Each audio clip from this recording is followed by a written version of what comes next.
বাপেরা, আজ আপনাদের কাছে একটা কথা বলি, আমারে খারাপ ভাববেন না, আমি এই কথাটি বলতাম না। ছোট্ট একটা কথা আপনাদের বলি। বড় পীর আব্দুল কাদের জিলানী রহমাতুল্লাহ আলাইহি বলে একজন আল্লাহর ওলি ছিলেন, নাম শুনেছেন? ভাই জোরে বলুন, নাম শুনেছেন তো? বাহ। উনি একটি কিতাব লিখেছেন, কিতাবটির নাম হলো গুনিয়াতুত তালিবিন। এই বাচ্চা, এই ডিস্টার্ব নয়। গুনিয়াতুত তালিবিন, সেই কিতাবের মধ্যে উনি লিখছেন ওয়াজ কে করবে, ওয়াজ কে করবে? যে ব্যক্তি কমসে কম তাফসীরে জালালাইন, এই কোরআনের একটা ব্যাখ্যা হলো ক্লাসিক্যাল তাফসীর, তাফসীরে জালালাইন আলেম উলামার ভাইরা জানে। তাফসীরে জালালাইন আর হাদিসের সর্বনিম্ন কিতাব মিশকাত শরীফ, ফিকার কিতাব শারহুল বিকায়া, এই তিনটে কিতাব যিনি পড়তে পারেন, পড়াতে পারেন, কি বললাম জোরে বলুন, পড়তে পারেন, পড়াতে পারেন, ওই লোকটা ওয়াজ করার যোগ্যতা রাখে। ওই কিতাবের মধ্যে লিখছেন। আমার বাপেরা, এত কষ্ট করে রাত জেগে বসে আছেন, বেকার বসবেন না। চলুন, বক্তা কাকে বলে? মাইকের সামনে এসে কিছু বলে দেওয়ার নাম বক্তা নয়। তিনটে জিনিস কোনোদিন ব্যাকে আসে না। এক নাম্বার, ধনুক থেকে তীরটা বের হয়ে গেলে ওই তীরটা আর কোনোদিন ব্যাকে আসে না। দুই নাম্বার, দেহ থেকে আত্মাটা বের হয়ে গেলে ওটা আর পৃথিবীতে রিটার্ন দেওয়া হয় না। তিন নাম্বার, জবান থেকে কথা বের হয়ে গেলে ওটা আর কোনোদিন ব্যাকে আসে না। অনুরোধ করে আপনাদের বলে যাচ্ছি, আপনারা কোনো ডিস্টার্ব না করে কোরআনের মাহফিলে ধীরে স্থিরভাবে বসুন। আমি কিন্তু প্রথমে একটু গরম গরম গরম গরম কথা বলবো, অসুবিধা হবে? অসুবিধা হবে না তো? একবার তাকবীর দান তো দেখি, নারায়ে তাকবীর, নারায়ে তাকবীর। আলহামদুলিল্লাহ, ঠিক আছে। ছোট্ট একটি উদাহরণ আপনাদেরকে পেশ করছি। প্রথমে আলোচনা হবে আল্লাহর আলোচনা। কি অসুবিধা হচ্ছে? প্রথমে আলোচনা হবে কার? আল্লাহর আলোচনা। এই মা বোনেরা, কোনো ডিস্টার্ব নয়, মায়েরা বোনেরা। আমি বেশ কিছু কথা আজকের মা বোনদের সম্পর্কে বলবো ইনশাআল্লাহ। বাবাজি যুবক ভাইদেরকে বলবো, আমাকে প্রথমে তো ভুল বুঝবেন না কেউ যেন। আগে আমরা পাট পাট করে কয়েক কটা কথা বলে নিই। জিজ্ঞাসা করি, হাতে 2-2.5 ঘন্টা সময় হবে? হবে ইনশাআল্লাহ? ঠিক আছে, চলেন। আমার আবার সকালে এয়ারপোর্ট যেতে হবে, এটাই সমস্যা। চলেন।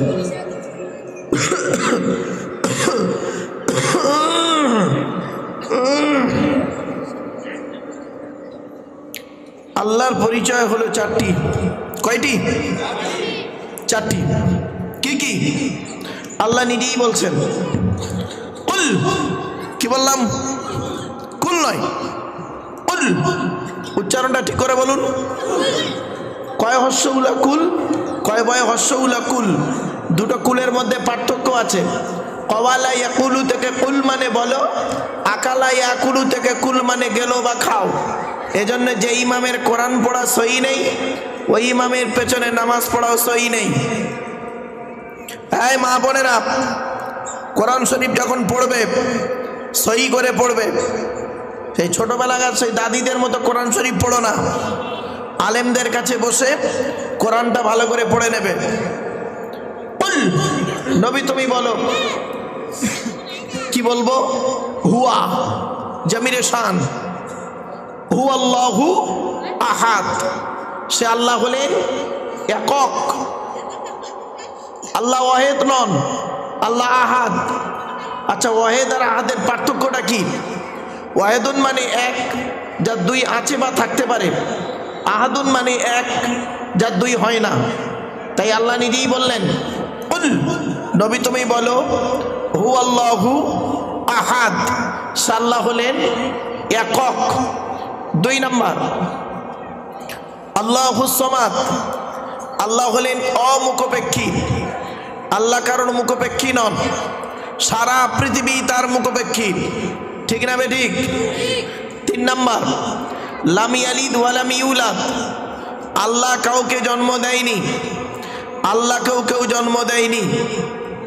4 number, it is very very important, ওয়া লাম ইয়াকুল লাহু কুফুয়ান আহাদ, আল্লাহর সমকক্ষ কেউই নেই। কি বললাম? আল্লাহর সমকক্ষ কেউ নয়, কেউই নেই। ভাষাটা ফলো করুন আগে, কেউই নেই। কেন? একটু খুলে বলি। একটা ছেলে একটা মেয়েকে বলল, আমি তোমাকে ভালোবাসি। আর একটা ছেলে আর একটা মেয়েকে বলল, আমি তোমাকেই ভালোবাসি। দুটো বাক্য এক? ওরে সর্বনাশ, এ বাচ্চাটা বলছে আলাদা। বললে হবে? এসব কি নর্মালের বাচ্চা? এসব সিজারের বাচ্চা। বহুত চালাক, বিশাল চালাক। ঠিক আছে বাবা, তোরা পালাস নি, থাকিস। এবারে আসছি, আল্লাহর পরিচয় 4টে বলে দিলাম। এরপরে আসছি, আল্লাহ বলে শোন, ভালো করে শুনে নিন প্রথমে কথাগুলো। আল্লাহ বলে শোন, আমি তোকে সৃষ্টি করেছি। কিভাবে সৃষ্টি করেছি? বাপের 4টে অঙ্গ। বাপের কটা? বাপের 4টে অঙ্গ, মায়ের 4টে অঙ্গ। এই মা বোনেরা ভালো করে শুনে নাও, বাপের 4টে অঙ্গ, মায়ের 4টে অঙ্গ, কটা হলো? 8টা। আর আল্লাহ নিজে দেয় 5টা, কটা হলো? 13টা জিনিস দিয়ে আল্লাহ পাক মায়ের পেটে বাচ্চাকে তৈরি করে। এরপরে আল্লাহ বলছে শোন, তোর পেটের ভিতরে, তোর মায়ের পেটের ভিতরে তোকে যখন আনলাম 13টা অঙ্গ দিয়ে, সাথে সাথে তোর ওই টোটাল বডিটার ভিতরে 4টে গুরুত্বপূর্ণ জিনিস দিয়েছি। কটা? এই ভালো করে শুনে নিন মা বোনেরা, ভালো করে শুনে নিন। এটা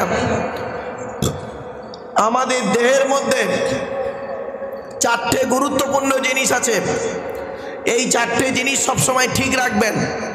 4টের একটা যদি খারাপ হয়ে যায়, আপনি তাড়াতাড়ি মারা যাবেন, 100% মারা যাবেন। কি? 1 নাম্বার ব্রেন। কি? ব্রেন। আচ্ছা, গরুর বুদ্ধি বেশি না মানুষের বুদ্ধি বেশি? ঠিক বলেছিস তুই। শ্রোতা কে বলেছে নেই? মাদ্রাসার ছেলে না? চলো, গরুর বুদ্ধি বেশি না মানুষের বুদ্ধি বেশি? মানুষের। কেন? আল্লাহ দিয়েছে, এটাই বলবেন তো? এই মা বোনেরা শুনে নিন, মেডিকেল সায়েন্স গবেষণা করে বলছে, আজকের বাড়িতে গিয়ে গরুর ব্রেনের ছবি নেবেন আর মানুষের ব্রেনের ছবি নেবেন। মানুষ মেরে নিতে যাবেন না, মানুষের ব্রেনের ছবি নেবেন। দুটো ছবিকে দেখবেন, গরুর ব্রেনের মধ্যে শিরার সংখ্যা কম আর মানুষের ব্রেনের মধ্যে শিরার সংখ্যা বেশি, যার শিরার সংখ্যা বেশি, যার কয়েলের তারটা বেশি, তার বুদ্ধিটাও বেশি। জোরে বলুন সুবহানাল্লাহ। চলুন, 1 নম্বর হলো ব্রেন। আল্লাহ বলে তো দেহের মধ্যে গুরুত্বপূর্ণ জিনিস হলো ব্রেন। ব্রেনটাকে ঠিক রাখবি, যাতে ব্রেন স্ট্রোক যাতে না হয় সেদিকে লক্ষ্য রাখবি। মা বোনাদেরকে বলছি মাথা ঠিক রাখবেন, পুরুষদের বলছি মাথা ঠিক রাখবেন। আর ব্রেন স্ট্রোক হয় টেনশন, চিন্তা, প্রেশার, হাই প্রেশার হলে ব্রেন স্ট্রোক হওয়ার সম্ভাবনা বেশি। ঠিক না ঠিক? চলুন, 2 নম্বর গুরুত্বপূর্ণ অঙ্গ, দেহের গুরুত্বপূর্ণ অঙ্গ হলো 2 নম্বর কি? হার্ট। কি বললাম? হার্ট। হার্টটা হলো খুব গুরুত্বপূর্ণ জিনিস। হার্ট যাতে ব্লক না হয় সেদিকে লক্ষ্য রাখতে হবে। 3 নম্বর কি? লিভার। কি বললাম? লিভার। লিভারে চর্বি জমে। বেশিরভাগ লোক এখানে যারা বসে আছেন ফ্যাটি লিভার হয়। ফ্যাটি লিভার, ফ্যাটি লিভার মানে লিভারে চর্বি জমে। মেডিকেল সায়েন্স বলছে লিভারে চর্বি জমে কেন জানো? অতিরিক্ত রেড মিট খেলে। রেড মিট মানে কি? লাল মাংস খেলে, অথবা তৈলাক্ত জিনিস খেলে, তেল জাতীয় খাবার খেলে লিভারে চর্বি জমে। এই মা বোনেরা ভালো করে শুনে নাও, লিভারে চর্বি যাতে কম জমে সে ব্যবস্থা করবে। আমার আল্লাহ জানেন যে আমার বান্দারা পৃথিবীতে অতিরিক্ত খাবার খাবে আর লিভারে চর্বি জমাবে। তো লিভারে যাতে চর্বি কমে যায় সেজন্য বিকল্প একটা খাবার তৈরি করেছে।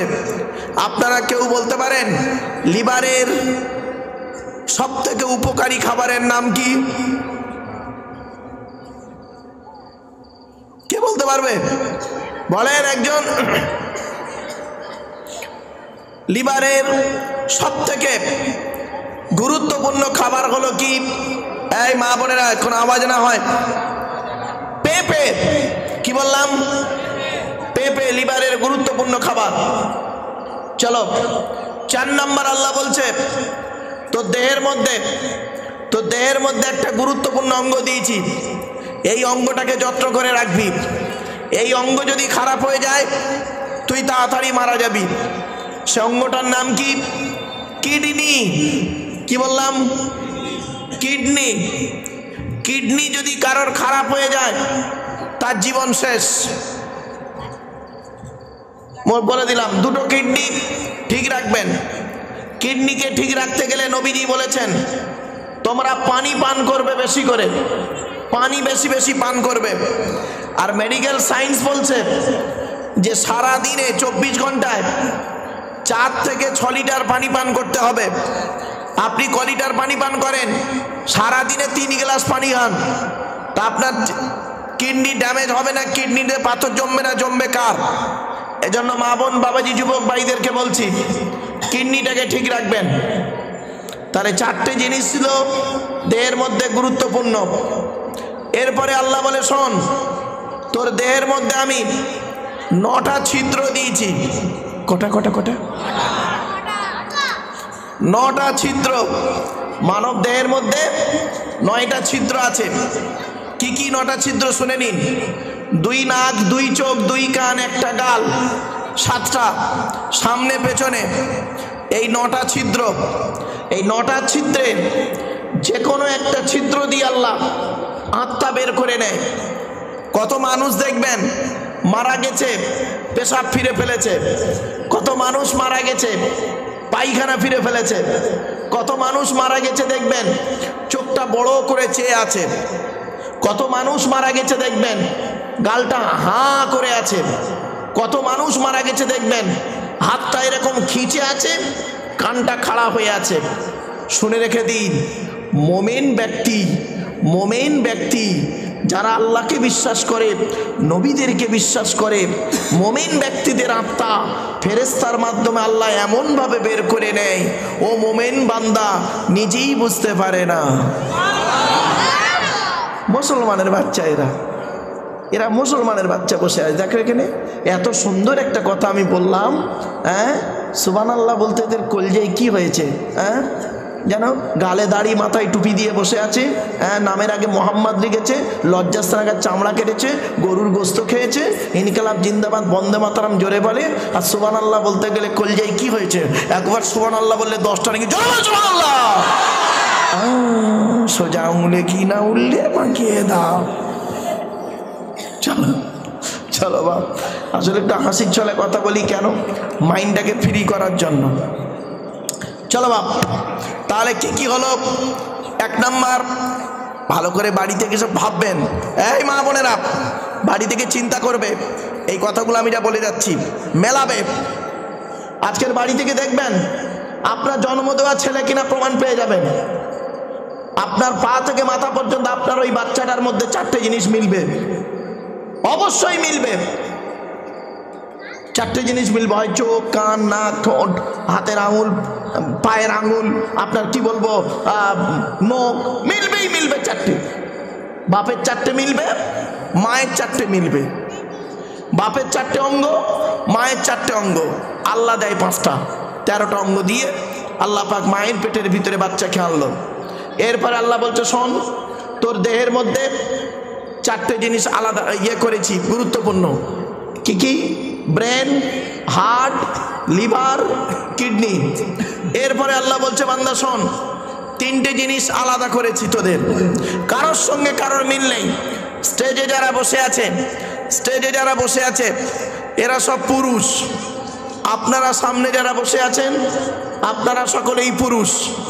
আপনাদের মধ্যে যা যা আছে আমার মধ্যে তাই তাই আছে, ঠিক না ঠিক? কিন্তু 3টে জিনিস আলাদা। আপনাদের 3টে আলাদা, আমার 3টে আলাদা, এই ভাইয়ের 3টে আলাদা, ওই ভাইয়ের 3টে আলাদা, ওনার সঙ্গে এনারও 3টে আলাদা, মিললেই 3টে জিনিস আলাদা। কি কি? শুনে নিন, সব এই কোরআন থেকেই গবেষণা করা। হে মুসলমান, এই পাতপুকুর মানুষেরা ভালো করে শুনে নাও, এ কোরআন কি কিতাব, পৃথিবীর সব কিছু রয়েছে এই কোরআনের ভিতরে। আর এই কোরআনটাকে যে মুখস্থ করে তার সম্মান আল্লাহ রাব্বুল আলামিন দেয়, জোরে বলো। হাফেজের মর্যাদা কি জানো? আজ একটু ধৈর্যের পরিচয় দিন, আমি একটা একটা করে বলবো, বাবা ডিস্টার্ব করবেন না কেউ। এবার আসছি, 3টে জিনিস হলো প্রত্যেকের আলাদা, কোরআনই আছে। 1 নাম্বার, ব্লাড গ্রুপ আলাদা, ঠিক না ঠিক? ব্লাডের 4টে গ্রুপ আছে। আপনাদেরকে একটা কথা বলি, এই এলাকাটা হিন্দু মুসলিম এলাকা না ভাই, হিন্দু মুসলিম এলাকা। আপনাদের বলে যাচ্ছি, হিন্দু ভাইরা, মুসলিম ভাইরা ভালো করে শুনে নিন, কিসের হিন্দু কিসের মুসলিম আপনারা করেন। একটা হিন্দুর রক্তের ভিতরে মুসলমানদের রক্ত আছে, আর মুসলমানদের রক্তের ভিতরে হিন্দুদের রক্ত আছে। প্রমাণটা দেবো, আপনাদের এলাকায় ব্লাড ডোনেশন ক্যাম্প হয়, রক্তদান শিবির হয়েছে তো? তাহলে ব্লাড যখন নেওয়া হয়েছিল তখন শুধু বলা হয়েছিল কি, এই ও হিন্দু ওর রক্ত আলাদা কর, ও মুসলিম ওর রক্ত আলাদা কর, বলেছিল কি? আরে ব্লাডের মধ্যে কাস্টের কোনো ডিভাইডেড থাকে না, ব্লাডের মধ্যে কালারের কোনো ডিভাইডেড থাকে না, ব্লাডের মধ্যে জেন্ডারের কোনো ডিভাইডেড থাকে না, ব্লাডের মধ্যে গ্রুপের ডিভাইডেড করা হয়। ব্লাডের 4টে গ্রুপ আছে। রক্তের কটা গ্রুপ? 4টে, জোরে বলুন। 4টে গ্রুপ। কি কি? শুনে নিন। এ কি বললাম? বি, আই সি নয়, জানিস না? এ বলুন। নিজের ব্লাড গ্রুপ জানে না মুসলমানের বাচ্চা, এই মুসলমানের বাচ্চা নিজের ব্লাড গ্রুপ জানে না। বাস্তব তাই, অনেক মানুষ জানে না নিজের ব্লাড গ্রুপটা কি।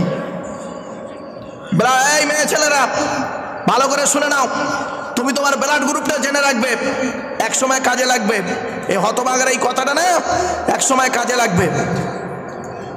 এ বি, এ বি আর ও, আবার বলছি, এ বি, এ বি আর ও, প্রত্যেকটার মাইনাস প্লাস। একটা হিন্দু রক্তের ভিতরে তিনটে জিনিস পাওয়া যায়, লোহিত কণিকা, শ্বেত কণিকা, অনুচক্রিকা।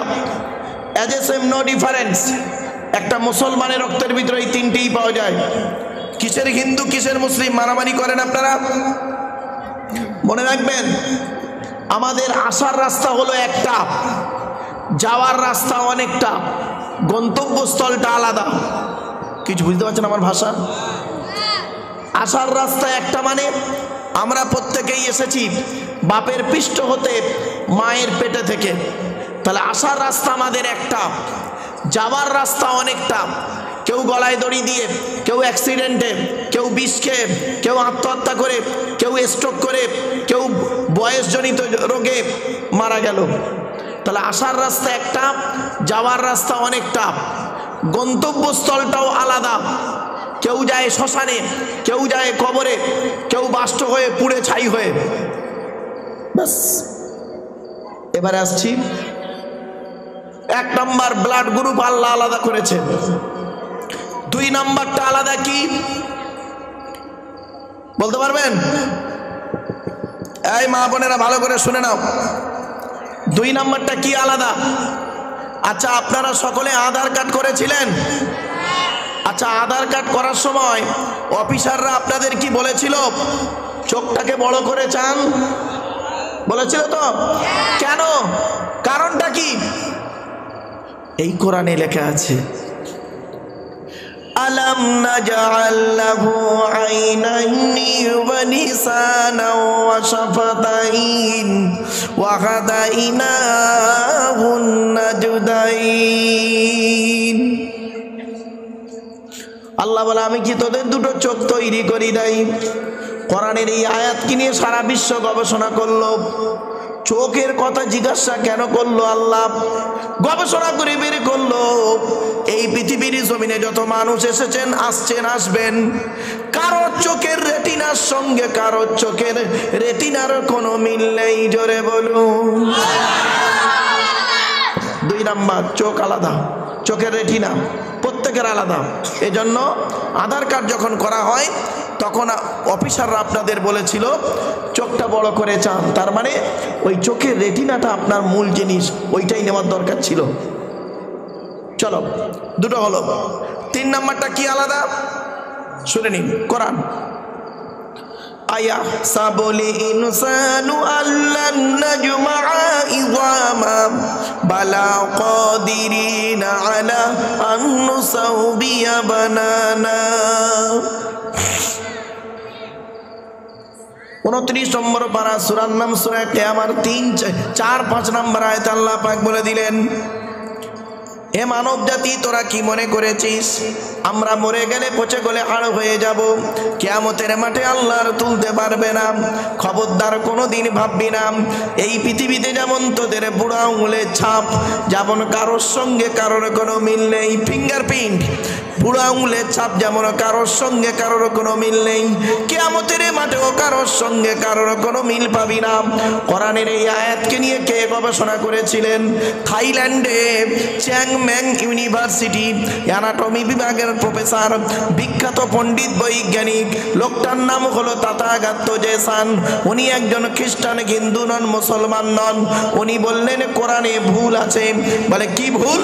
বলল কোরআনে লেখা আছে বুড়ো আঙুলের ছাপ নাকি কারোর সঙ্গে কারোর কোনো মিল নেই। আমি কোরআনের ভুল বের করে শুনবো। উনি করলেন কি, 1000 মানুষের বুড়ো আঙুলের ছাপ নিলেন, 1 বছর ধরে গবেষণা করে দেখলেন কার সঙ্গে কার মিল আছে। যখন কারোর সঙ্গে কারোর কোনো মিল পেলেন না, ল্যাবরেটরির ভিতরে দাঁড়িয়ে দাঁড়িয়ে ইসলামের কালেমা পড়ে মুসলমান হয়ে গেলে। কিছু বুঝতে পারছেন বাবা? চলেন, এই 3টে জিনিস আলাদা। এরপরে আল্লাহ বলে, বান্দা শোন, তুই পৃথিবীতে আসলি কিভাবে, কেন তুই আমাকে মানবি? এতক্ষণ আপনাদেরকে আল্লাহ সম্পর্কে আর নিজের সম্পর্কে ছোট্ট ধারণা একটু দিলাম। এবারে একটা প্রশ্ন করব ছোট করে, আপনাদের উত্তরটা দেন তো দেখি। আমাদের সৃষ্টিকর্তার নাম কি? জোরে বলুন। আল্লাহ পাক না না পাক? জোরে বলুন। পাক। মসজিদ কার ঘর? পাক না না পাক? এই কোরআন কার বাণী? এটা পাক না না পাক? কি দাঁড়ালো? আল্লাহ পাক, তার কথা পাক, তার ঘর পাক। এবার আল্লাহ নিজেই বলছে, বান্দা শোন, আমি পাক, আমার কথা পাক, আমার ঘর পাক। আমার ঘরের দায়িত্ব যারা নেবে তারা কেন না পাক হবে? এই জন্য যাকে তাকে মসজিদের কমিটি করবে না। মসজিদ কমিটি হতে গেলে কোরআনে আল্লাহ বলে দিয়েছেন। এই বলবো বলবো আপনাদের দেখে মনে হচ্ছে মসজিদ কমিটির সঙ্গে আপনাদের ফ্যাকশন আছে। রাগ করবেন না, বাস্তব বলছি বাপ।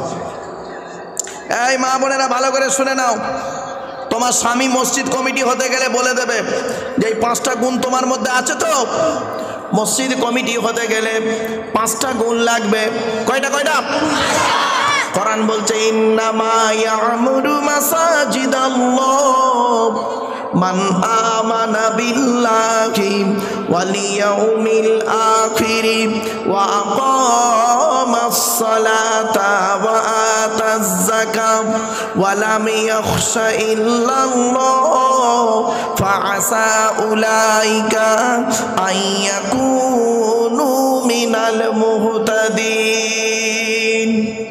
10 নম্বর পারার 8 নম্বর পৃষ্ঠার 7 নম্বর লাইন, সূরার নাম সূরা তওবার।